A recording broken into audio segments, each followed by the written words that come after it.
Stephanie Fouch, Vice President of Outreach and Communications at USIP.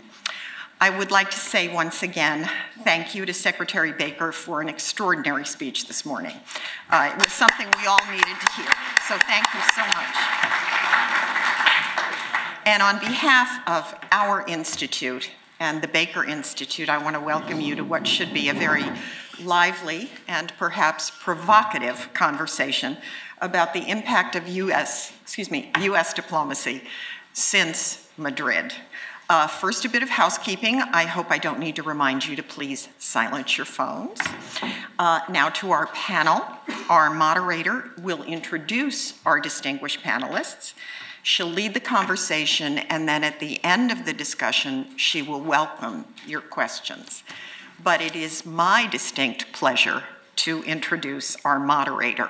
I'm sure Margaret Warner is well known to all of you as a co-host of the PBS NewsHour. She is one of our country's most distinguished journalists, and she is an indefatigable journalist. She maintains an international travel schedule that honestly I think would exhaust at least 3 normal human beings. In the last 2 years alone, she has reported from Afghanistan, Pakistan, Russia, France, Britain, Germany, China, Kenya, and Iran. And I'm sure I'm leaving a couple of places out. She won an Emmy in 2008 for her coverage of Pakistan, and that's just one of her many awards. So you are in extraordinarily good hands.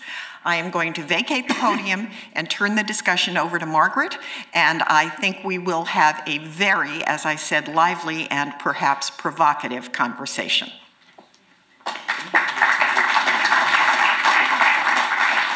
Thank you, Stephanie, so much. And it's great to see such a big crowd. I know we have competition, and to have Secretary Baker here, and Susan Baker, and also Nabil Shott, and many other players from Madrid.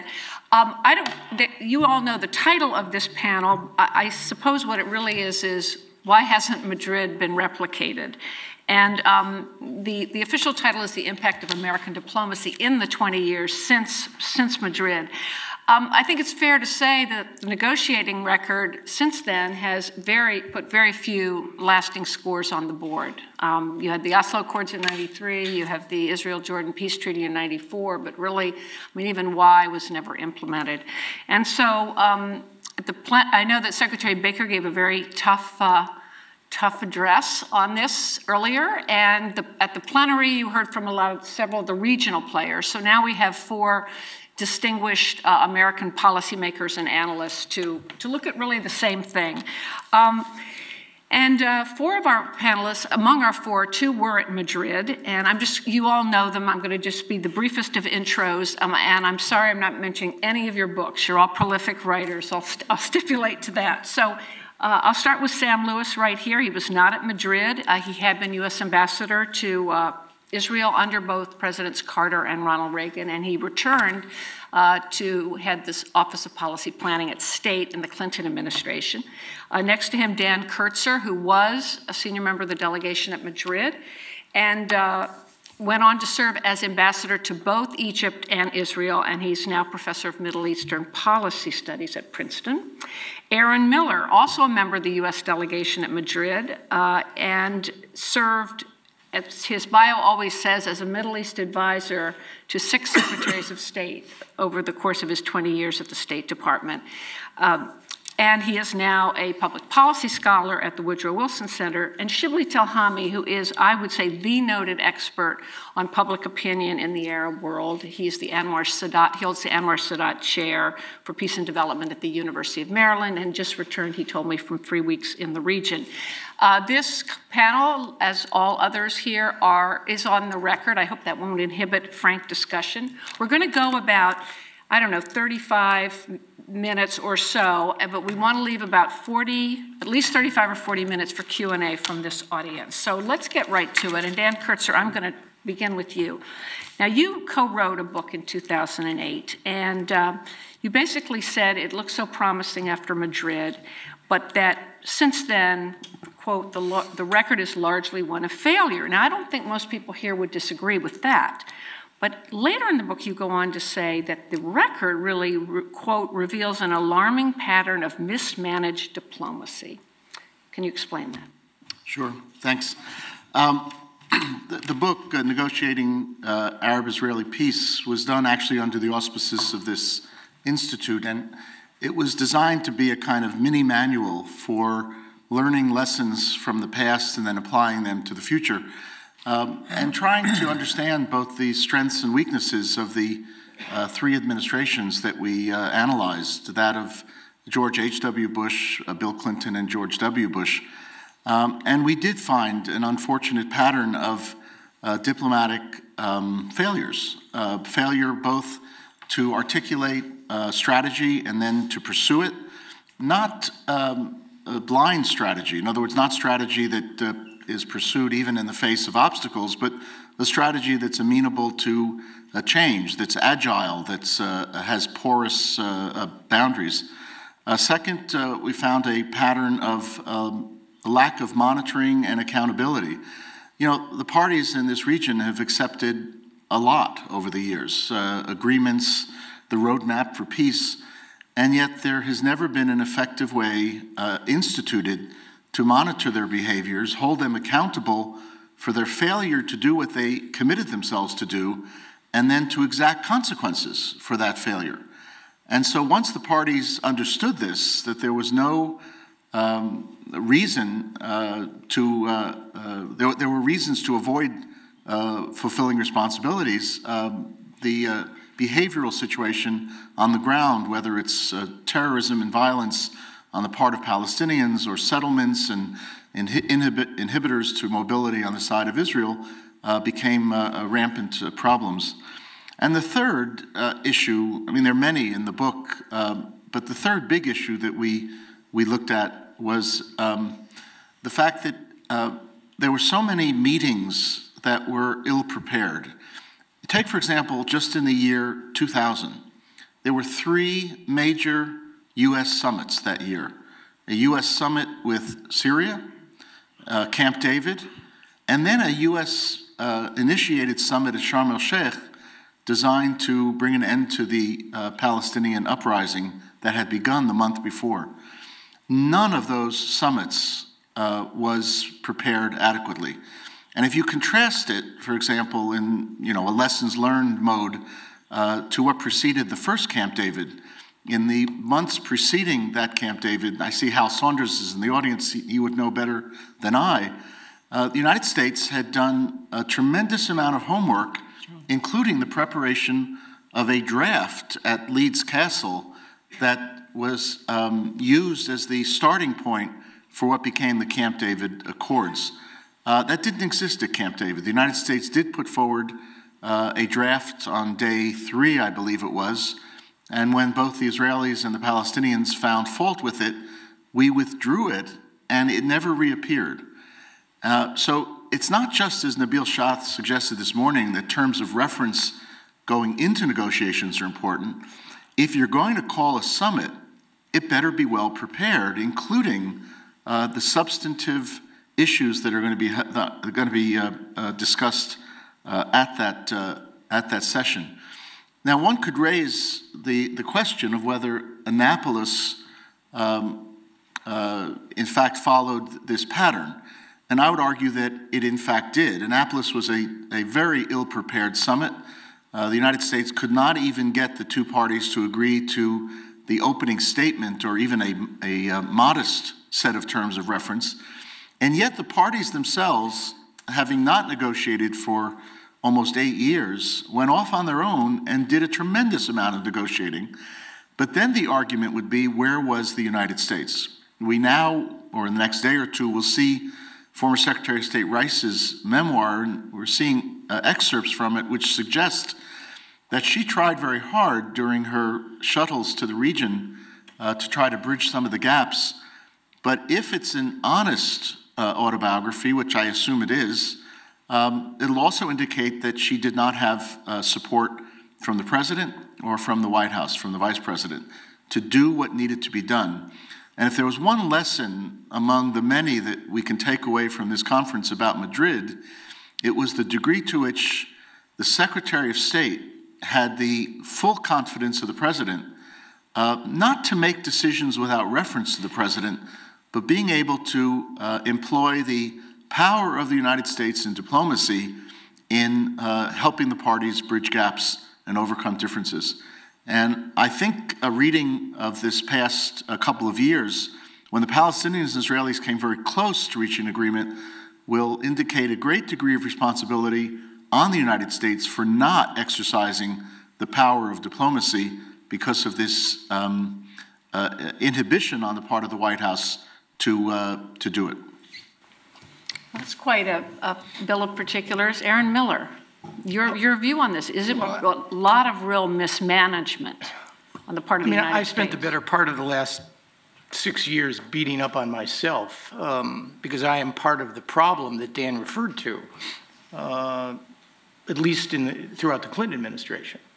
I'd say a couple things. Number one, the degree of difficulty. It's like the Olympics, professional diving. The judge evaluates the degree of difficulty of the dive.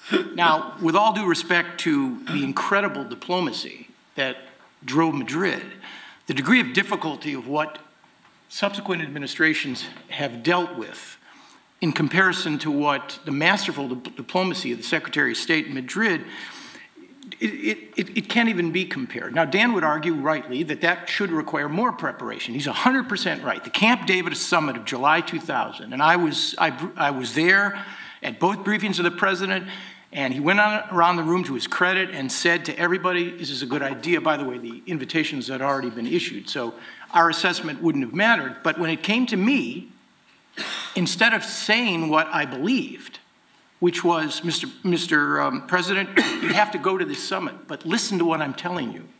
You will not reach an agreement there because neither the Israelis nor the Palestinians nor you are adequately prepared to make the kinds of decisions required. I responded the way everyone else at the table responded, which was you have to go, you have the ghost of Yitzhak Rabin on one shoulder, you've got the ghost of King Hussein on the other, you've got 6 months more, you care about this issue, there's a chance.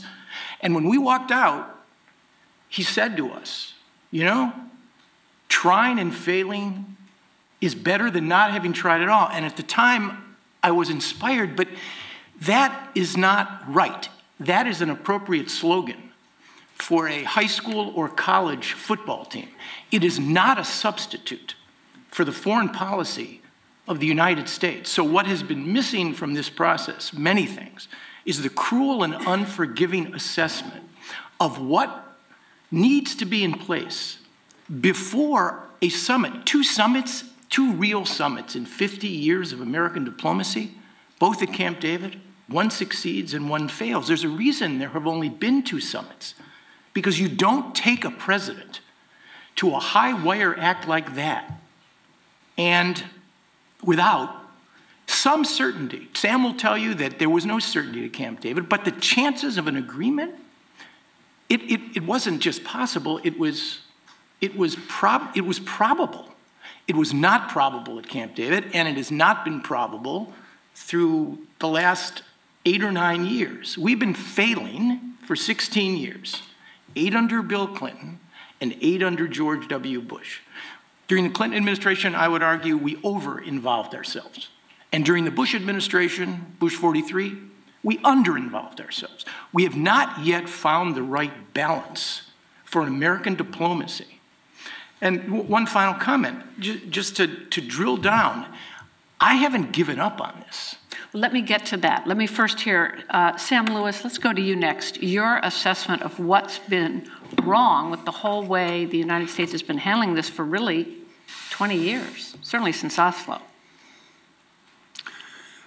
I was thinking, just as Aaron was talking, about this question of why Camp David won, which I took part in along with Hal Saunders, who was key drafter there, and Camp David II, which I observed closely from afar. And certainly the preparation was quite different. One thing that wasn't different from what you just said, though, Aaron, I think what was really lacking the second time around was the presidential quarterbacking was not adequate. Bill Clinton was under the spell of both Rabin and then later Ehud Barak. And he put his own judgment too much, I think, in the hands of the Israeli leaders as to what was possible and what wasn't. Jimmy Carter was quite different. Interestingly, Margaret, when I was president here at the time of Madrid, just before Madrid, we actually did a study, it's a prelude really to the one Dan wrote, looking at the whole history of the peace process from the Six-Day War, actually the War of Independence, on up to date, pre-Madrid, and the lessons learned from that period. And the same lessons are learned from both periods. The consistency between the lessons is quite fascinating. And one of them clearly is that presidential leadership is not just leadership. It's a crucial element in America's ability to translate its power and its influence into actual results. Clinton didn't even come to this very seriously until well after Oslo. And Oslo kind of fell into his lap in a certain sense. But it was after Oslo, I think, that the question of implementation and follow-up and responsibility, which was referred to in Dan's remarks, became really relevant. Because we hadn't really been instrumental in producing Oslo, but we had blessed it and we had promoted it, and Clinton made it saleable to the world, and we elaborated it. But we really left the implementation up to the Israelis and the Palestinians, and the monitoring was not adequate, and the result, and they didn't insist on it, either side. So the lack of American leadership at that point in the follow-through, I think, was one of the big issues post-Oslo. I happen to think Oslo was a great achievement, by the way. Not only because it was the first real mutual recognition between the two parties, and that was the centerpiece of it, the letter of recognition, but because it started the process of serious negotiation about the details on how to turn the territory over to the Palestinians. And you brought Arafat back from the cold into the territory and the rest of it. So Oslo was a big achievement, and it soured largely, I think, because of, the demise of Rabin, which was the greatest blow to the peace process, and that's certainly not anything you can blame on U.S. diplomacy. But it also soured because of the beginning of the Intifada technique of suicide bombing, which began actually very soon after Oslo, and was a recurring theme then for the rest of the decade, and finally blew the whole thing up after Camp David II. One point I would like to stress: the complementary roles of the President and the Secretary of State, extremely close with President Bush and Secretary Baker, almost two fingers of the same hand. In the Carter years, Cy Vance was a very powerful partner and implementer of Carter's strategy and contributor to it. I never had the feeling that Secretary Christopher, for whom I worked, had the same kind of relationship with Clinton, or it was not a partnership in the same way. Clinton was really too much in charge of the details and not enough in charge of the strategy. And he didn't have an instrument like Secretary Baker to do the tough work of carrying out the strategy in the field. So I think this question of how this pairing of leadership works is one of the perhaps not well enough understood stories of this era. And a very human story. Shibli Tahami, what's your theory of the case, and from what you've discerned about Arab public opinion over this period, how has Arab public opinion's view of this changed? Well, it's interesting. Let me first weigh in on the conversation, and then I'll talk about Arab public opinion, because I think we all agree that leaders matter. I think the differences in leaderships matter, and Dan and I and Scott Lisinski and William Quandt and Steve Spiegel have a forthcoming book on American diplomacy since 1989, in which we clearly emphasize the importance of leadership in teams. And certainly Secretary of State Baker looks good in historical perspective from sitting out and looking at it analytically. But I want to emphasize not that element, really, because I think we shouldn't underestimate the shift, the strategic shift that has occurred globally, that has transformed the environment. That's right. Nimrod Novak this morning said something really important, and I think it is something that we need to contemplate. He said, the world in which we can't do more than the parties want versus this is a national interest of the United States. These are two models where either you define the issue as vitally important to the U.S. and you pursue it and you do it because that's what's good for America, no matter what the parties want, versus you end up getting stuck, you walk away from it. And I think these are two important models. Now, some of that happens by choice. That is, leaders make a choice. I'll give an example of that.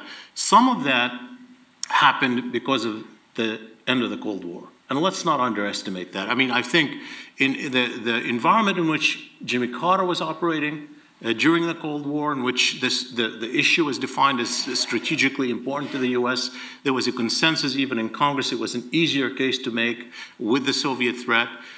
When Bush 41 and Secretary of State Baker were operating, it was winding down the end of the Cold War. They did have a lot of empowerment from the Iraq War. But contrast that with Bill Clinton getting elected and on the slogan, it's the economy stupid. And if you look at the analysis of that whole period, that whole era of American foreign policy, people saying international policy isn't going to matter anymore. It's going to be domestic politics. And frankly, domestic politics was going to always be, weighing in more in favor of Israel. And when Israel had the advantage in the status quo, that was going to be the case. So if you look at actually one of the interesting findings about even the Clinton diplomacy, while it is true that from the first administration to the second administration, Clinton, A, learned a lot, and B, suddenly spent more time on this issue, it never was the case, at least in our finding, that he truly defined this as a vitally important issue to the United States of America that required making an assessment of consequences of failure involving interagencies. It was more about this would be good for the world, this would be good for the Arabs and Israelis, this is good politically, this is good for my legacy. And I think if you have that attitude, the likelihood that you're going to expend the leverage that you need to expend is small. Now, some of that is by choice. The example of that choice is when you go to George W. Bush after 9/11. Here is a president that overnight becomes 90% popular in the United States. The American people say, you're the commander-in-chief, you lead us, you tell us what the priorities are, you tell us what's good for America, we'll follow you. He decides to take us in the Iraq War direction. Had he decided that this issue, Arab-Israeli peace, were at the core of the problem that we're facing, he would have had the American people behind him. He could have persuaded Congress. He could have taken us in a different path. Now, that clearly is a choice, and I think there was a choice along these lines that could have been made. Those choices could not be made. This president came to office arguing and maybe believing that it is strategically important to the United States.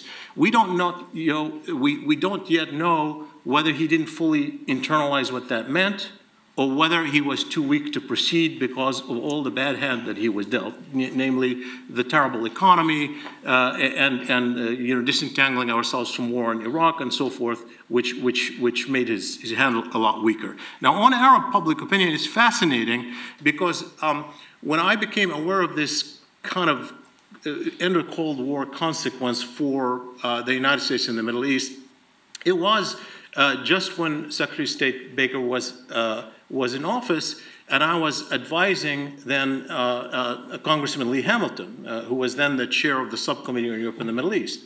I went to the Middle East in the spring of 1990 to learn about how the people in the region are viewing the end of the Cold War. What is the consequence in their mind? And what triggered that was a speech that Saddam Hussein had given in February of 1990 at the so-called Arab Cooperation Council, in which he said specifically that the end of the Cold War would be terrible for the Arabs because now we don't have the Soviet Union. The US is going to be pro-Israel because of domestic politics. And I found in Arab public opinion that exact same conclusion, whether it was in Egypt or in Jordan or everywhere else. That was really the intellectual conclusion of the Arab world. Today, I think is still the conclusion of the Arab world. In some ways, in the 1990s, Arabs have come to accept that, but they believe that even with that, there might still be a possibility of American diplomacy that takes account both sides. I think at the moment, it's very bleak for American diplomacy. I think that the problem has become not only a sense that America is weak and too weak to produce, but also the credibility of the U.S. has diminished so much that it's very hard to see responsiveness to American diplomacy in the short term. Shibli, let me interrupt that because I want to get to where we're going. But let me first ask, okay, everyone here seems to agree it has to do with political will, effective political leadership, and a lot of mistakes. But, you know, Aaron Miller brought up degree of difficulty. How much, or can you assess also blame on the fact that throughout this 20-year period, you've never had a truly willing partner, a partner with both political courage and political standing on each side at the same time? Margaret, if you weren't going to make this point, I was, because we're having, in a way, we're having this is a thought experiment in some respects. The reality is that a successful American diplomacy, and there are no exceptions to this rule, flow from two sets of factors. One, there is a degree of urgency which is generated usually by those who live in the neighborhood, either acts of war, insurrection, or statesmanship. It is the confluence of that urgency and the toughness and skill of an American administration who actually is committed to this problem that produces successful diplomacy. And there are no exceptions. Kissinger's disengagement agreements flowed from the '73 war. Carter's peace treaty flowed from Sadat's initiative. Oslo flowed from a Palestinian insurrection. The Israeli-Jordanian peace treaty flowed from Oslo. Madrid flowed from a brief moment where the United States was viewed as the most credible, powerful, and trustworthy partner. Your point, the absence of ownership, what I would call the absence of ownership, Larry Summers' notion that in the history of the world nobody ever washed a rental car because you care only about what you own. And I would argue to you, Dan, I know, and we're going to have this discussion, but it'll be a good TikTok. Ownership is generated, in my judgment, by two things: pain and the prospects of gain. You don't have either of those. I don't care what we want. I don't care what we do. We are not going to succeed. And that problem has to be squarely faced by any would-be mediator. But then which is it? I mean, it can't be both a failure, Dan, Kurtzer, to go to you, of American leadership, but, conditions were not right. I mean... You know, one of the truisms that I hate is the idea that opportunity knocks. Opportunity never knocks. You create opportunities. And as difficult as problems are, and I would not disagree at all with Aaron, that the substantive challenge of overcoming differences of view on settlements in Jerusalem and refugees was of a different magnitude than the challenge of overcoming the Shamir, Assad, and Arafat by proxy issues at Madrid. There's no question. But unless you create the opportunity to try to overcome those differences, you're letting yourself be guided by the situation on the ground rather than acting on the situation on the ground. No one ever walked into a negotiation with a guarantee of success. But we have walked away or held ourselves away from the possibility of negotiations for fear of failure. And the best example of all may be, as I mentioned earlier, the Annapolis process. I don't think President Bush had any belief whatsoever going into Annapolis that it was going to do anything. You look at the composition of the conference itself. You know, the major Middle East powers of Brazil and Senegal were among those represented at this conference. And yet the Israelis and Palestinians, after 8 years of having fought each other, now found themselves in a situation where they wanted to negotiate. Arafat was no longer with us. And Abbas now had the opportunity to prove that all along he had been in favor of negotiations. We now have 3 sources telling us how close they came. We have Ehud Olmert's book that details how close they came. We have the leaked Palestine papers, I'm sorry to say, Nabil, but we have a window into Palestinian internal documentation. And we have the excerpts that we've seen from Condi Rice's book, all of which attest to the fact that these 2 parties came awfully close on all of these key issues. And where was the United States? Why weren't we there with bridging proposals, with knocking on their doors, with bothering them, with coercion of a positive kind and incentives of a positive kind? I'm trying not to use the word pressures, okay? Where were we? Where were we? We were not there. I really do admire Secretary Rice, but I remember how many of her trips were accompanied by a statement when she landed, "I have not brought any new ideas." Well, what signal are you sending to the parties? If they can't reach agreement through their own devices, and if the one party that may be able to help them is not prepared to put its weight behind it, then you're guaranteeing no success. So can you answer the question you just posed? Why wasn't the U.S. there? I'm waiting to read Condi Rice's book. I have a feeling that President Bush, 43, was not interested. And we know from comments made by former Vice President Cheney that he was not only not interested, but he was affirmatively uninterested. And we know that from what Elliot Abrams has been writing since he left office at the Council on Foreign Relations. This was an administration that was at war with itself from the moment that the president actually made an interesting speech in 2002. The president, for the first time, articulates the idea of a 2-state solution, turns the paradigm of peacemaking on its head, and then the administration goes at war within itself, with a group within the administration arguing against what the President of the United States had done. I'll tell you one anecdote from my time as ambassador in Israel. I had told my staff that we were not simply a post office. We were not simply there to deliver messages from Washington. We were value added.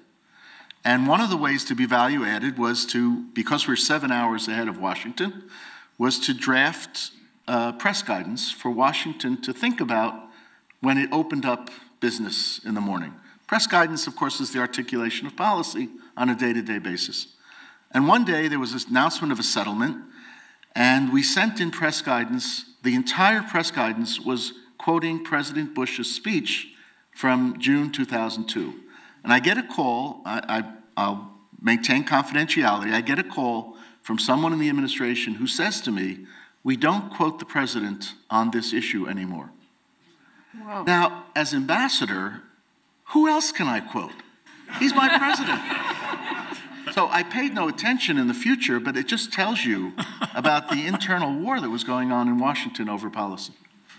So we seem to, go ahead, Sam Lewis. I want to hop in on this for a minute because I disagree with 2 things that have been said here and agree with much of what's been said. One is, interestingly enough, Aaron, the Cold War was not the motivation for Jimmy Carter's effort to make peace in the Middle East. Actually, he didn't look at the Middle East that way. His predecessors had, his successors did. But he looked at it as a problem for Arabs and Israelis, and the idea was to help them make peace, and that was good for the world. But this was not a Cold War decision. Now, it's true that his effort to launch a conference was going nowhere, and Sadat bailed it out, and it turned into a bilateral negotiation, essentially.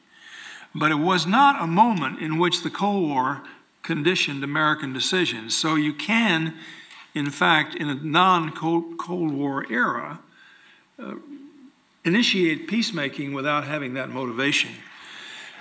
I tend to be very critical also of many of the tactical mistakes that my colleagues, ex-employees at the table here have all made over the years. Two of these three people worked for me at different times, and they were both great, and then they went on to much bigger achievements, but I still think of them as the boys. But I will say this, that I get tired of us Americans assuming that if only we do it right, it can be done.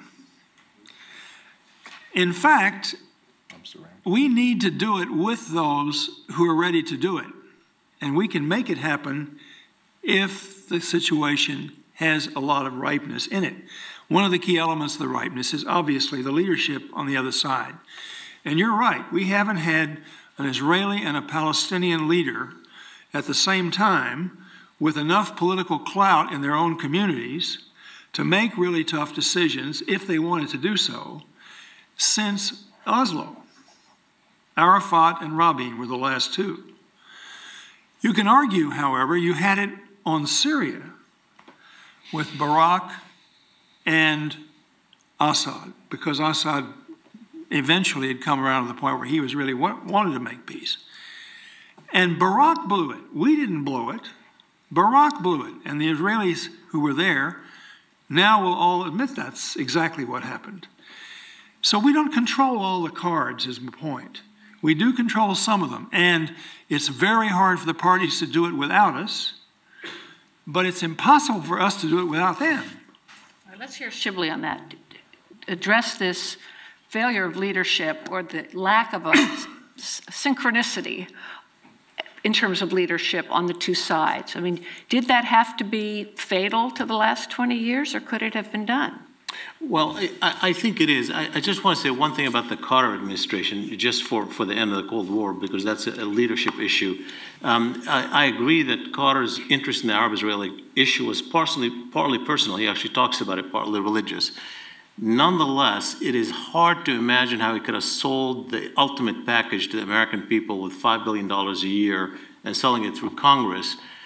He comes to office right after the 1973 war and the aftermath of the Arab oil embargo. All of that is really central, I think, in the American body politic about the importance of the relationship. But synchronization, I think, is important. I think if you want to look at it in historical perspective and say, what changed when Clinton ultimately clinched the Oslo agreements, for example. It wasn't obviously an American initiative. It was actually not at all. But on the Israeli-Palestinian side, that was actually, in my memory, the first time that you had a PLO pragmatic leadership after it had sort of made the switch, coupled with an Israeli labor government. For the first time after, since 1976, right, when Menachem Begin came to office. So I think clearly that is and that's a point that Secretary Baker was making this morning about the need, to have, theoretically, ideally, have a unified Palestinian leadership, have an Israeli government that is prepared for concessions, an American government that makes it a priority. The question, in my mind, though, is not that maybe is required for really making an ultimate comprehensive deal. But if you are the United States of America and you're a superpower and you have vitally important interests, even if you cannot make a final settlement deal, you have interests that you must push. And whether or not you have one party or another that's going to stand in the way, it must not stop you from advancing your vital interests if you believe they're vital.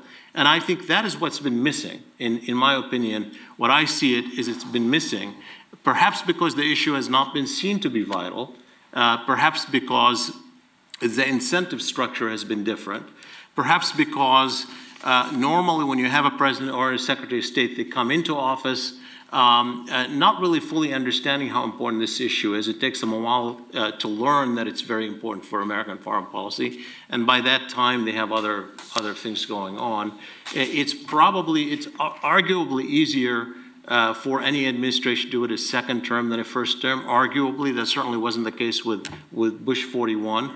It is arguably easier to do it early rather than late. I think one of the mistakes that this administration made is that it didn't follow Lee Hamilton's advice. Lee Hamilton said that a president is most powerful the first 6 months of an administration. And to do peace in the Middle East, the president needs to be most powerful. And if you let that go by, you're going to find yourself not in a position to make peace. So very briefly, are you saying that President Obama failed in that I mean, he did appoint George Mitchell. It was his first appointment. Are you saying it's because he didn't get, I want to move on here, but just he didn't get personally involved? What was I mean, he made it a top priority. Well, I think the question of to decide what to put on the table, whether it was on the settlement issue, clearly that settlement issue, you can make an argument it was a mistake or not a mistake, you can debate that, but the mistake was once you decided that, you can't back off because that becomes a test of your presidency, a test of your credibility with all the parties, and we know what happened since. In fact, the loss of credibility across the board. Now, I'm sure there are a lot of questions here. I just want to ask one more quick, but maybe half the time round here so that we're all addressing the same issue. And that is, I mean, just this morning, well, first of all, you have the Palestinians now having full UNESCO membership. This morning, it's announced that the Israeli government's retaliating by withholding some of the funds for the Palestinian Authority and also ramping up settlement expansion further. So my question is Secretary Baker right that nothing can happen until the 2012 election and you see change in leadership on both sides? But the flip side of that is, can we just keep muddling along? Or is this reaching a new, potentially explosive stage? And that's a lot to throw into one answer, and ask you to do it in half the time. I'll start with Dan. Let's buy into the argument that's the title of Secretary Baker's book, The Politics of Diplomacy. Diplomacy doesn't exist in a vacuum. It exists in the context of politics on all sides. And so the argument being made today is that the diplomacy is real hard, we may not succeed, and this is a president who, in order to try to get reelected, has to rebuild his bank of credit within the pro-Israel community, much of which he lost. Remember, he got 78% of the pro-Israel or Jewish vote last time around. Now the polls are suggesting maybe 55%. So the argument, the simplistic argument is that the president will spend the next year rebuilding that credit. I ask the question, on what basis will the president be able to rebuild credit if he's already lost the affinity of the pro-Israel or Jewish community for mistrusting him on Israel? It seems to me that a president who started out by saying that a good friend of Israel is going to help Israel make hard decisions because it's in our interest as well as Israel's interest, ought to pursue this to the end of his term. And I don't think it's suicidal. The president wants to get reelected. I respect that. But you're in a half a measure situation now where he has neither accomplished any purpose with respect to the peace process, which he articulated on day one as a national interest, and he succeeded in losing the favor of the pro-Israel community. So, which way do you want to go? Do you want to abandon the peace process entirely? If so, pull out of the quartet, announce that we're pulling out of the peace process, and walk away. But we're trying to balance two unbalanceable propositions in a situation where it might work to the president's benefit to act presidential over the next 12 months, not in a suicidal way, but rather in a way that says, I am serious about this. I have examined the first 2.5 years of my policies, and they have not been strategic enough, too much tactics, too little strategy. Here's my strategy, and I run on that strategy. Let me go to Shibley here next. So Shibley, if you look at the region, do you think, if President Obama does not do what Dan Kurtzer is suggesting, that another whole year can pass without much real change in the status quo? Well, clearly, we have an environment of revolution in the Arab world that's ongoing. And what has become clear in this environment that while these revolutions were not at the core about the Arab-Israeli conflict or even about American foreign policy, they are very much focused now on foreign policy, and that the way Arabs evaluate American foreign policy, we've seen the polls over the past few months, Arabs still see America largely through the prism of the Arab-Israeli conflict. And there is no avoiding that. It is the prism of pain, and it's more so now because every government is far more responsive to the public opinion, and because this issue will be used, and it's an easy issue to use. We're going to witness that first in the Egyptian elections. Egypt is now in the middle of preparing for the November 28th parliamentary elections, and they're going to have the presidential elections. Undoubtedly, what happens on the Arab-Israeli conflict is going to matter. So if there's an American veto at the UN between now and then, if there is an escalation on the Gaza front between now and then, it's going to mobilize a lot of people, and it's going to influence and affect American foreign policy. It's very hard, really, for the U.S. to ignore this issue. Now, it may be that all the U.S. can do is try to maintain a quiet, meaning at least to prevent an escalation and therefore mute the impact of this issue. That may be true, and it might have an impact, and I think it could possibly be successful. I think there's an interest among the parties to be responsive. Nonetheless, I am worried ahead, because I think that when you look at the Egyptian-Israeli relationship particularly, because I think it is the anchor of what might happen across the board. The Egyptians and the Israelis at the level of establishments, the Egyptian military that's still in control, want to maintain the relationship with Israel. They're cooperating with the Israelis. If you have a parliament that is elected that wants to take them on, the easiest question would be to take them on this Palestine question when there is an escalation. And if they do, and you have an elected parliament, it's going to create a real major crisis for the U.S. So I think it's going to be very hard. It's going to be a tough year for American diplomacy. It may be manageable, but it's impossible to just pretend that this issue is not going to play out in the Arab streets in the coming months. Aaron Miller, where do you come down on this issue about whether it can just be kind of try to keep it on the back burner, or are things changing so fast? Let me talk just for a minute, not as a peace processor, or as Secretary Baker used to refer to us as food processors, but as an American. Governing, in 20 years, I've learned that governing is about choosing. It's about setting priorities. FDR said that Lincoln died a sad man because he couldn't have everything at once. Not every president can have everything. We are now involved in the 2 longest wars in American history. Billions and trillions of dollars are being expended. The standard is not can we win, but how can we extricate ourselves, which for a superpower is a terrible position to be in. Our unemployment figures are over 7%. We have decaying infrastructure. We have deficit. We have debt. We're dependent on hydrocarbons. This country has a broken house which needs to be fixed. Now, I voted for Barack Obama, not because I knew who he was, but because I think that his election was a validation of a system of governance that I care deeply about. The last thing I would want to see this man do, if you are interested in a peace process, then your strategic objective during the course of the next 12 months ought to be one primary goal: re-elect the President of the United States. If you really care about the peace process, therefore, in my judgment, this man should do nothing during the course of the next 12 months on this issue that makes him vulnerable to the Republicans, produces another failure where we look feckless and weak. Everybody says no to us now without cost or consequence. Everybody. Netanyahu, Abbas, Karzai, Maliki, everybody. The Iranians, we have no street cred left. So, no, don't fail again. All right? Be calm, be patient, follow the 3 suggestions that the previous Secretary of State outlined, keep your powder dry, and then, if you really do care about this, Mr. President, you really care about it, and I'm not sure, I don't know, then make some key decisions after you have a second term. Because if we take this on now, in any serious way, Dan refers to it as a suicidal way, we will fail. Because there is no conflict-ending agreement available right now to Israelis and Palestinians. Okay, can I just ask you a question? Is vetoing a resolution at the UN doing nothing? Is cutting off aid to international organizations doing nothing?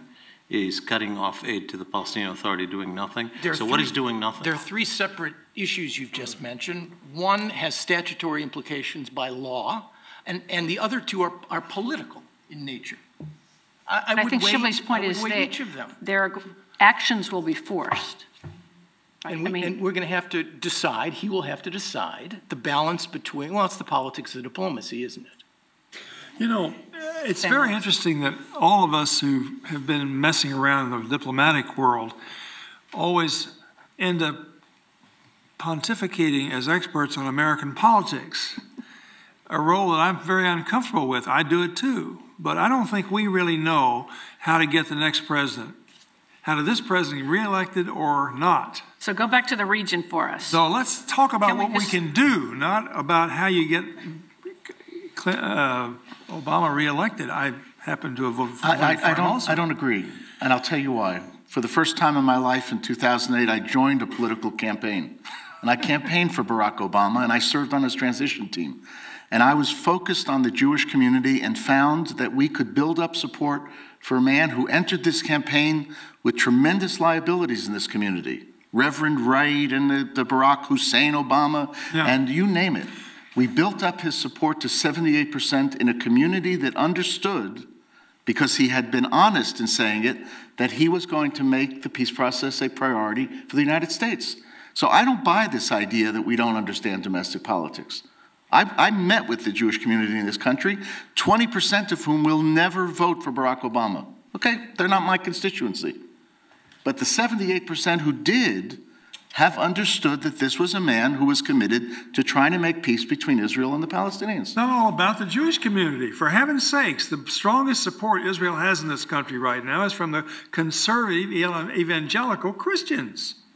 Well, actually, I have That's just a partial answer. I have polls on that. Look, you know, I really think it's important also to mention one mistake we've made in the peace process, since this is lessons learned. And while Sam's concluding this thought, if people want to ask questions, why don't you go to one of the mics, because then we'll be ready. There was one lesson that we had in our previous analysis of the earlier years. I think it's still valid. Obama violated it, and he paid the price. Namely, don't raise the settlement issue until you're in a position to make it very close to a deal. The only way you're going to get the kind of reaction on settlements from the Israeli government is when they are convinced that they need to make that decision to close something. Now, he decided to go after it with something that's never been tried and was never succeeded. Total freeze back in March the first time. And that violates the corollary to this. One thing I do know about Israeli leaders and the Israeli public, American presidents have to first make sure that the Israeli public, I don't care about the Jewish, I'm not talking about the domestic side of this. In Israel, you need to convince the Israeli public that you're a friend of Israel. Basically, you're a friend. And you need to convince the leaders that you understand and sympathize with their problems. If they see you as a friend, then you can be very critical and very tough, and they will even listen and sometimes even act. If they start out by something you do early, and they're convinced that you're at best neutral and worst, maybe real enemy, and you say you had this problem about Obama earlier with the voters here, then you cannot ever get them to do things they otherwise might be persuaded to do. And he missed that. I don't understand it, because he had good advisors, but they gave him the wrong advice on how to deal with Netanyahu, who was inevitably going to be very, very difficult to deal with. But he started wrong. It's very hard to ever recoup with that leader. I hope the next Israeli leader and the next Israeli president start out with our president understanding what you have to do first to make this alliance one that we can really influence, not just talk about being an ally. All right, I'm going to go to questions. We already have hands up right here, and I guess the mics are coming down to you, I guess. I wanted people to line up, but we'll do it this way. Hi, I'm Samira Daniels, Yes Map And I have a question which I hope yields a counterintuitive And excuse me, let me just suggest, I forgot to say, of course, we want brief questions and not statements, but also, so we can get a lot of questions, why don't you direct it to no more than 2 people? Well, anybody that wants to answer, perhaps Ambassador Kurtzer. I would be interested in knowing why you think the Palestinians sought UN statehood at this point, given precisely the point that Ambassador Miller has been making, which is that, you know, if Barack Obama gets into power, you know, reelected, then, you know, what do you think was the calculation of they're going for statehood now? Do you want to take a few? Or? Yeah. Well, you know, it's not going for statehood, it's going for membership in international organizations, including the UN. You're sitting next to Nabil Shath, he can give you the answer, but speculatively, I can suggest that there was a great deal of frustration over the failure of the administration to bring about a serious peace negotiation based on agreed terms of reference. I think the Palestinians felt that they were being almost like a billiard ball being bounced around on the table. First, the President of the United States says he wants a complete settlements freeze, and then he accepts something that's far less than a complete settlements freeze. He then talks about proximity talks. Palestinians bring some ideas to the talks. The Israelis bring fewer ideas. And then there's a brief period of, 19 days of direct talks, and at least in the description we heard this morning, the Israelis reportedly brought very little to those talks. And then you saw the reaction of Prime Minister Netanyahu to President Obama's May speech, in which he called for borders and security. So there's an accumulated frustration, belief that the peace process was going nowhere, and as President Abbas said in a New York Times op-ed, it was time to move the issue from the diplomatic to the legal realm, which is, you know, potentially quite dangerous. But I think that would be a fair outside analysis of their motivation. Yeah, can I just say, you know, it had the impact, and don't underestimate it, it had the impact of diverting attention from what could have been an explosive situation in the Palestinian areas, because coming in the context of the Arab Spring, no political option on the horizon, people completely frustrated, a lot of energy coming out. We saw it initially pushing for the Hamas-Fatah reconciliation. And this was a rallying issue that was political, that took away from energy that could have actually been rather disruptive and destabilizing. And it also, in the balance of power between Hamas and Fatah, it certainly gave Fatah a boost at a time when it could have gone the other way. So there was a political benefit, substantial political benefit came out of it, separate from the consequences at the UN. Yes, sir, right there. When I talk to friends and family. Could you give your name and my name is affiliation? Hisham Jabi. I work for Management System International in Washington. I'm originally from the West Palestine. Very soon, hopefully. How does U.S.-Israel envision the scenario of Palestinian National Authority collapsing if U.S.-Israel continues its efforts basically to really block the UN, of course, bid, and also cutting funding from Palestinian National Authority and also USAID and other State Departments funding? And I'm sorry, the beginning of your question was how does U.S.-Israel envision this scenario? I mean, what kind? U.S. and Israel? Yeah, what kind of neighbor they're looking for? You know, if Hamas is not a good neighbor, if Iran is not a good neighbor, if Palestinian National Authority is not a good neighbor. So I'm just interested what kind of neighbor they're looking for in the West Bank.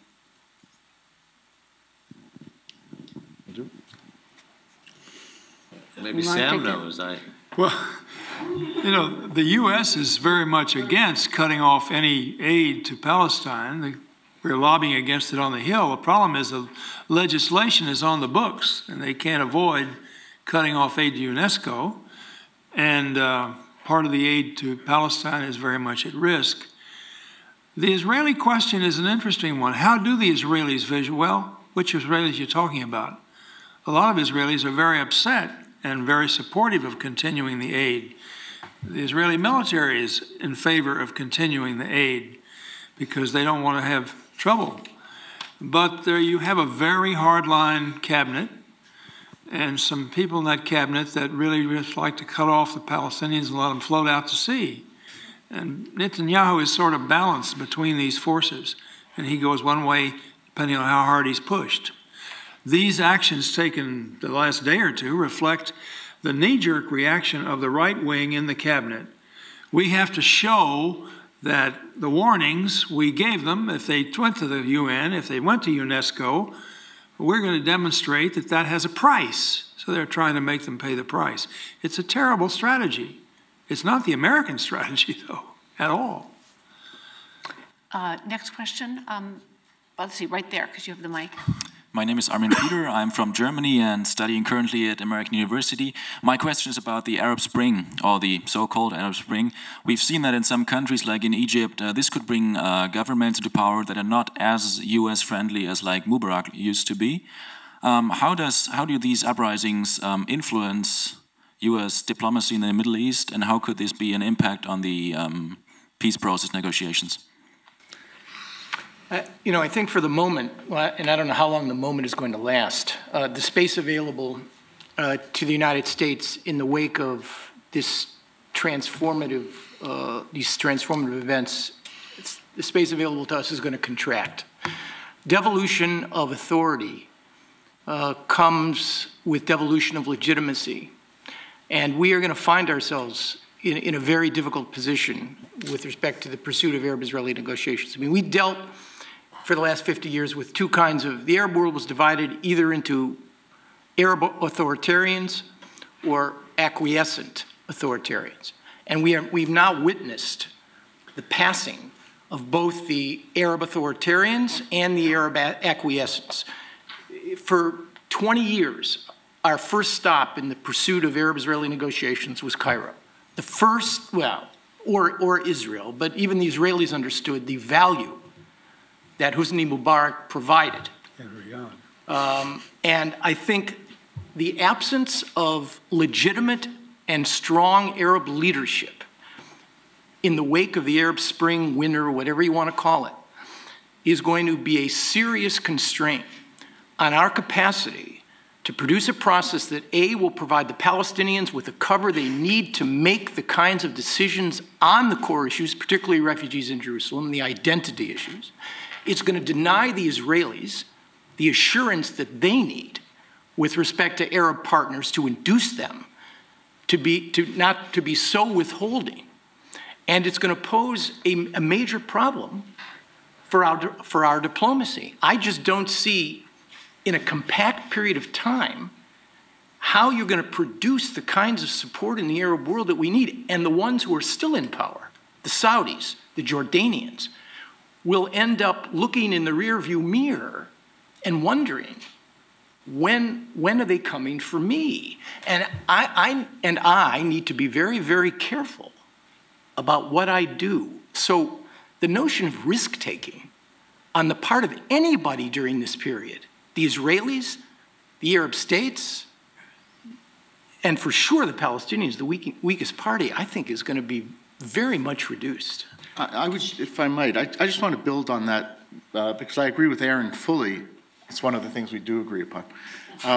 The situation, you almost have to build a matrix with what's happening in the Arab world because there is no Arab Spring. You've got several different potential trend lines. You have three countries that may be on a road to democratization, Tunisia, Libya, and Egypt. You've got several countries that are fighting back bitterly against the possibility of change, Syria, Yemen, Bahrain. And then you have the monarchies, the 8 monarchies, not necessarily unified, but some of them trying to find a way to accommodate change and some of them resisting change. Within that context, it's not just the differentiation of policy vis-a-vis each of the trends, but you have cross-cutting American interests. And we saw it at play in the Tahrir Square uprising. On the one hand, you want to maintain a viable and close relationship with a country like Egypt that has provided tangible national security benefits to the United States for 30 years in peace process, strategic terms, even economic transformation terms. And on the other hand, you want to encourage democratization and openness and pluralism. So your matrix of policy choices here becomes even more complicated than if you only look at the degree to which we can call on these countries for assistance in the peace process. We have counterindicative interests in each of these situations that makes policymaking extraordinarily complicated now. Well, I have a slightly different take on it, because if you look at, sort of the impact of the Arab Spring on our politics, you look at it multiple levels. First, the public opinion level. Initially, certainly in 2 polls that we've done in April and August, the American public actually reacted relatively positively to the Arab awakening and the demonstrators. We found is that a majority of Americans now have a positive view of the Arab people. 70% have a positive view of the Egyptian people.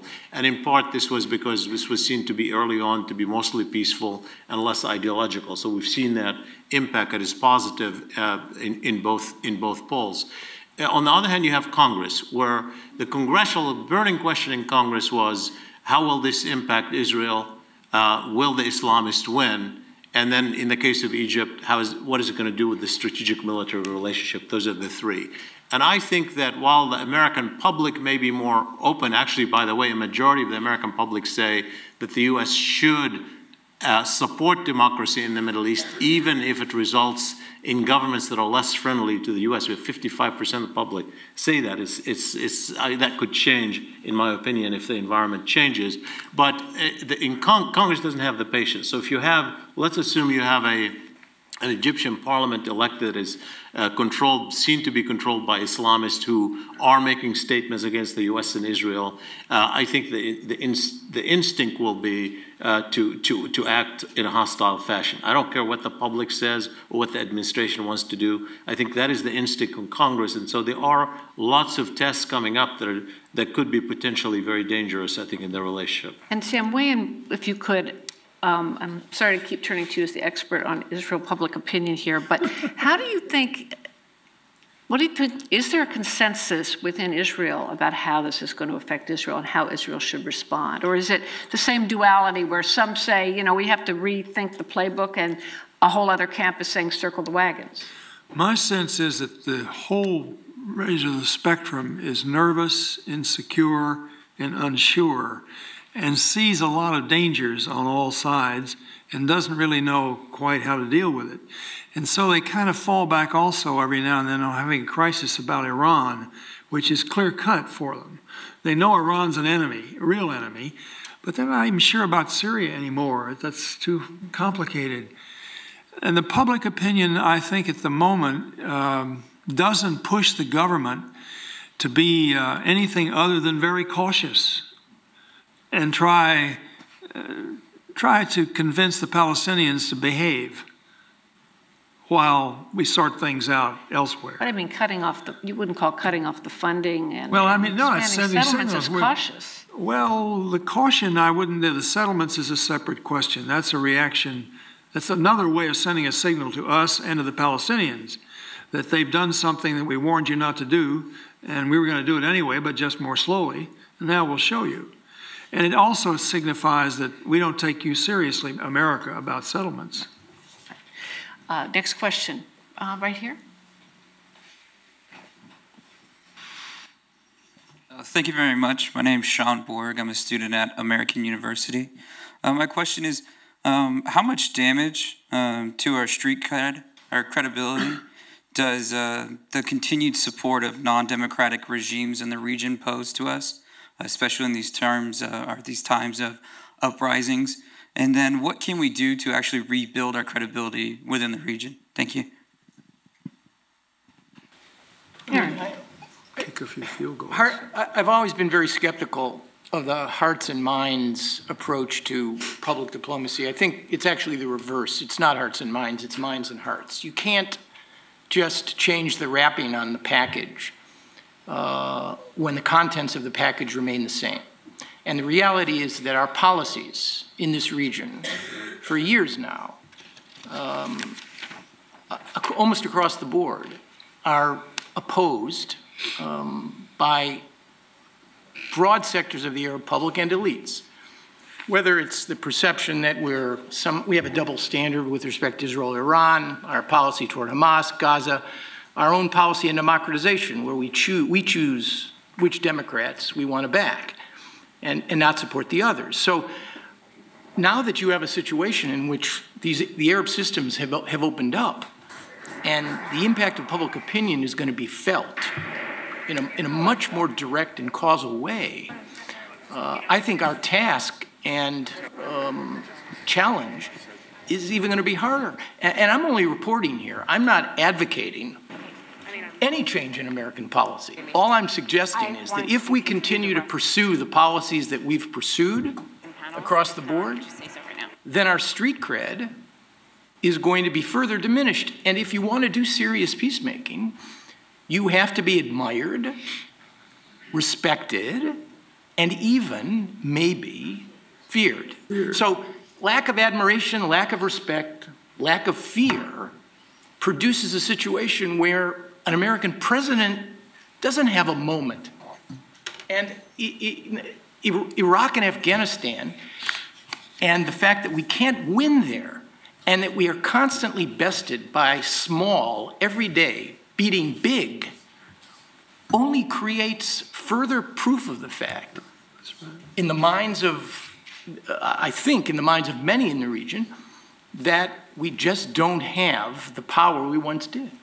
So when you see both the Palestinians defying the Obama administration and going to the UN, on the other hand, you see Netanyahu continually defying the administration on settlements. I mean, Shirley, do you think that the U.S. role is just seen as a less relevant one today by all the parties? Well, you know, you focus, the example you gave, of course, is from the Palestine-Israel question. Yes. And that is the prism. And so, yes, that's going to matter. And I think that's a big issue because what Aaron said, I agree with, by the way, minds more than hearts. I happen to agree with that about how what you need to know, even on, let's say the U.S. is supporting dictatorships in the Middle East.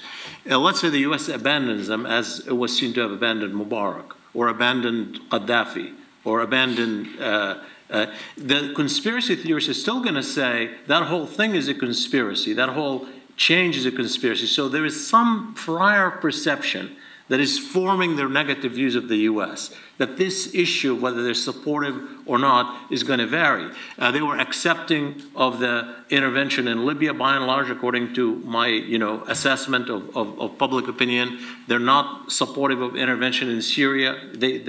Arab public opinion itself is not unified on what they want from the Arab world. So the question then is, what is the prism of judgment for American foreign policy? And every single poll we've done before the Arab Revolution, since the Arab Revolution, tells you that the Israel-Palestine question remains the prism through which people evaluate the credibility of American foreign policy over any other issue. And if you have that wrong, you could be everything else right and people will miss it, or will attribute all kinds of things to you that are wrong. And I think that's one thing that our body politic has not internalized. I think we may not have come to grips with how even important it is in the Arab revolutions themselves, because when I go and talk to people, the Egyptians were chanting right after Mubarak fell in that 1 million-person demonstration the week after, "Irfa rasak inta Masri," raise your head, you're an Egyptian. The Libyans were chanting the same thing, raise your head. They were not raising your heads. And they were not talking about individually versus the government, but as a people in the context of foreign policy. And they see this issue as a core issue of humiliation, collective humiliation in every country. Don't underestimate the importance in the collective psychology of the people of this issue. I think we don't do ourselves a service in pretending like all of what's happening in the region is completely divorced from this issue. It's important to it. But Aaron Miller and Dan, I want to come back to you on this, that to maintain or rebuild street cred, you have to be admired, respected, and I think someone chimed in here, feared. Has the U.S. really just lost that with the leadership of both, certainly on the Israeli-Palestinian conflict? Well, I think the answer is yes. you know... For all time, really, that No, I don't we're know seen for- as less no. relevant. I don't know for all time. Look, you know, you can go back to the transition from Clinton to Bush 43, and one of the things that President Bush, I think, correctly understood was the need to rebuild the credibility of the office of the president, which he felt had been diminished by President Clinton's over-involvement, kind of desk officer involvement in the peace process, and a peace process that failed. And I think that was the correct perception. President Bush then went off in a different direction, which I think might have been done differently. But it didn't mean, I'm being diplomatic, Sam, I'm sorry. It didn't mean that for all time we were fated to have a presidency that was weakened. I think today, as Shibley has indicated, as Aaron has indicated, we do face a very significant problem. I know people don't like to call it the Arab Street, but in the perceptions of Arab public opinion, in the perceptions of emerging leaders in places where change is underway, and the United States will have to rebuild the credibility of our power. We don't have a credibility problem on military power. We are still, by far, the paramount military power in the world. But most problems might be addressed first through diplomatic and other means, and that's where I think our efforts should be directed in the period ahead. Oh, right here, I promise. This, right down here in the second row. Hope he asks you.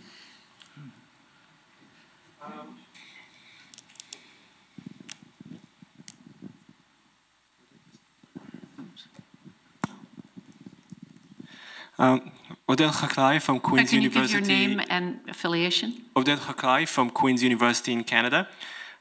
One of the consequences, perhaps unintended consequences, of the Palestinian bid to the UN was to prod an otherwise very passive quartet and the US administration to put forth a plan, a framework, where the two sides have to reach an agreement on borders within 3 months.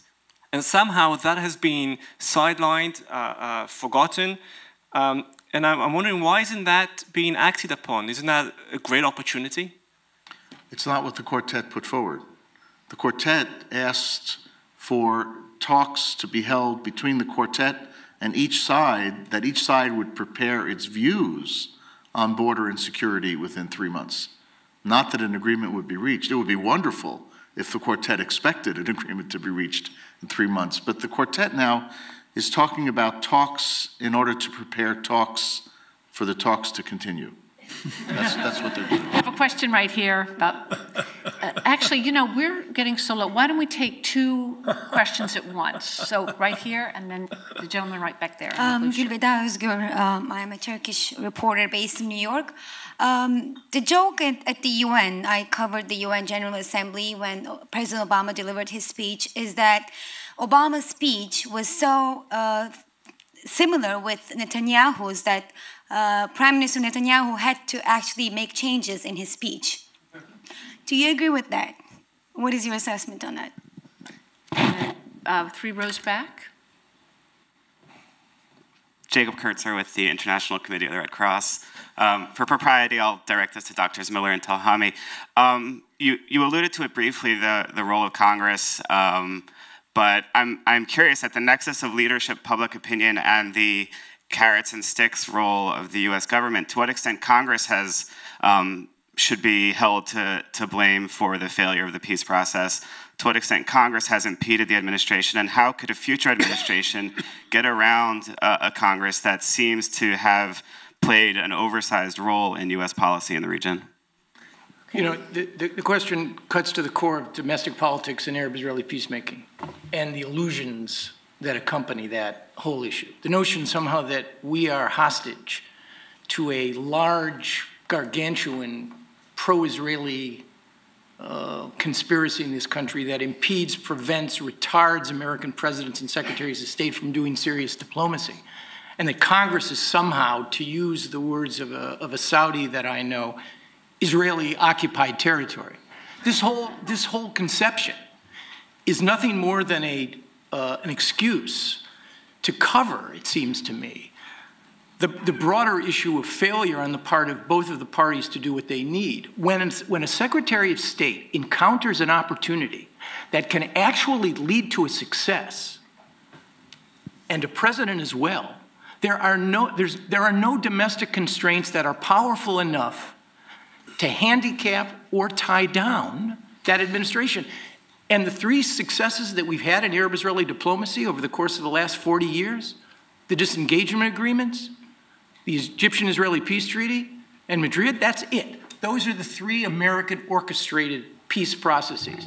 Every one of those faced serious congressional and domestic public constraints. And secretaries of state and presidents, in defense and furtherance of the national interest, said, okay, what we're doing is more important. And they succeeded. And in doing so, they brought Congress around, they brought the pro-Israeli community in the United States around, and it will happen again. Domestic politics cannot impede or retard a serious effort on the part of an American secretary. One is sitting right here with firsthand experience of what happens, and he overcame it. So I don't accept it, I don't buy it. And we have to, I think, somehow free ourselves from this notion. I mean, we are Israel's best friend, but we are not and cannot be, in the course of a negotiation, Israel's attorney. And as a consequence of that, I think if in fact you have the prospects of success, no American president or secretary of state will be. Well, I think, on Congress, Congress, it's very cheap to support Israel, very inexpensive, and it's very expensive to go against Israel. It's that bottom line. And that's not just in terms of lobbies, also in terms of public opinion. We've seen in the public opinion polls, when I ask, do you want the U.S. to lean toward Israel? Do you want the U.S. to lean toward the Palestinians? Or do you want the U.S. to lean toward neither side? Consistently, we have roughly 2/3 who say they want the U.S. to lean toward neither side. But the problem is those who say they want the U.S. to lean toward one side or the other are those who rank the issue high in their priorities. And among those, the breakdown overall is roughly, has been over the whole decade, roughly either 3-1 to 5-1 in favor of Israel over the Palestinians. In the most recent poll that we've done in August, we have an interesting divide. The divide has taken place particularly on the Republican, Democrat, and Independent divide. Among independents and Democrats, you have 2/3 who want the U.S. to be leaning toward neither side. Those who want the U.S. to lean toward one side, they want the U.S. to lean toward Israel by a ratio of only 2-1, both among Democrats and independents. Among Republicans, it's 50-1, 50-1 in favor of Israel, and that is primarily because of what Sam Lewis said, which is really the evangelical right, which has emerged as the main constituency. So it's very cheap for an American politician to do it. Now, that is not, as Aaron said, and I agree with Aaron on this one, that Congress will be on automatic pilot on this one until the president makes the case to them that the national interest requires something else. And that is something that a president is going to have to do whenever. That's why, I started off with this. You have to believe this is vitally important to the U.S. If you don't, you're not going to persuade Congress if you don't believe it yourself. You're not going to put the effort to persuade Congress. For the president to be able to put the effort to go against that automatic pilot vote in Congress, it would require him putting a lot of effort into it at a time when he's trying to get the jobs bill and everything else. So yes, domestic politics matter. I don't agree that the conclusion from that is domestic politics doesn't matter. It matters a lot. It is obviously possible still with that for a president to make the case. And I think this president has not gone to Congress to make the case this issue is vitally important. The other constituency that matter in persuading Congress, in my opinion, is the military and intelligence community. When privately members are persuaded that this is very important for strategic reasons and have shown that, often their vote is switched from one or the other because otherwise they just don't have any incentive. On the Egypt case, I expect the U.S. military and intelligence community to be the biggest defender of the aid to Egypt, even as Egypt goes through a switch that will be more antagonistic to the U.S., and Congress's automatic pilot policy will be, let's cut off aid. I expect less the Obama administration to be effective. I expect more our military establishment to be more effective, because they will make the case that it is vitally important to the strategic interests of the U.S. We're just about out of time. We actually only have about 4 minutes, so I want one question and very short answers, just because so we can wrap it up on. Oh yeah, this young man's been waiting and waiting right there. Hi, my name's Hassan. I work here at USIP. I just had a question. I wanted to get a sense from the panelists of all this talk about all the issues involved in all of this, but the talk of settlements seems to be having an effect on the debate in some circles, two-state solution, one-state solution. I just wanted to throw that out there and get a sense from the panelists if they don't mind commenting. Thank you. You mean, but what exactly is your question? Is the two-state solution over? I'd like to get a sense from them if they think the two-state solution is in jeopardy, and if the one-state solution is a viable option. And the real challenge will be answering that briefly. I'm just going to start with Sam. One-state solution is no answer. There really is no answer except continued chaos, except a two-state solution. It's not over, but it is endangered by continuation of a long-term stalemate. And I think the settlements have something to do with that. Since the mid-1930s, no one has come up with an alternative to the two-state solution that works, whether you call it partition or two states. Settlements obviously are not only a complication of today's diplomacy, but they will make it exponentially harder for a prime minister in the future to contemplate the kind of territorial concessions that are going to be required. Palestinians have already, we believe, come to the idea of swaps in response to major settlement blocks, but if those blocks keep expanding, then the degree of swaps, both in quantity and quality, may become impossible for a prime minister to do. Aaron Miller. I mean, I would only say as not the epitaph to the process, because I think that the chances, there is a real possibility for a negotiated agreement if the right factors are in place. But I mean, the question is the two-state solution now really in jeopardy? Absolutely. And it's the only thing that offers an opportunity to unwind the proximity problem between Israelis and Palestinians and to deal with the settlements issue. I think it's definitely in jeopardy. I mean, the only question is it now too late already or not? That's the only question. I think you find, I go back to the polling. In fact, among Israelis and Arabs across the board, most people are pessimistic that will ever happen. A majority now, both sides are pessimistic it's going to happen. But the interesting thing is still a majority think that if there is no two-state solution, there will not be either a one-state solution or the Palestinians will give up. They believe, the majority believe there will be conflict for years to come. Yeah. That's what's keeping people with the two-state solution, because they don't have an alternative. Yeah. Well, kind of a grim prospect. I thank my panelists, Shibli Tohami, Aaron Miller, Dan Kurtzer, and Sam Lewis. Thank you. Time for that, Mrs. Lincoln. How was the play?